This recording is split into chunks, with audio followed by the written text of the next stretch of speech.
در یک دنباله حسابی 4A5 به توان 2 منهای A2 به توان 2 مساوی با 21 و 2A5 به اضافه A2 مساوی با 7 شده. با همچین شرایطی قدر نسبت دنباله رو از ما خواسته. خب دوستان، ما میتونیم این قسمت رو با استفاده از اتحاد مزدوج به این شکل تجزیه کنیم که میشه 2تا A5 به اضافه A2 در 2تا A5 منهای A2 مساوی با 21. خب طبق فرض مسئله این قسمت شده 7. پس این قسمت هم میشه چند؟ میشه 3.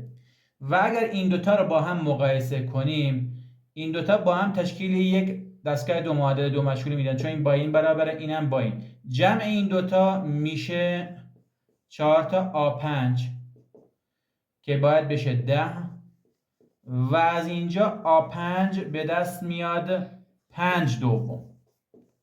حالا اگر بخواهم A2 رو به دست بیارم، اگر 5 دوم رو در هر کدوم مثلا اینجا جایگذاری کنم، حاصل این میشه 5، اگه بره اونور A2 هم میشه در واقع میشه 2. پس A2 منم اینجا میشه چند؟ میشه 2. خب چون جمله دوم و پنجم رو دارم، خیلی ساده قدر نسبت در واقع میشه تفاضل مقدار دو جمله، یعنی 5 دوم منهای 2، 5 دوم منهای 2 تقسیم بر شماره جمله ها را از هم کم کنیم، یعنی 5 منهای 2 متناظر این در واقع جمله پنجم متناظر این جمله دوم، پس 5 منهای 2.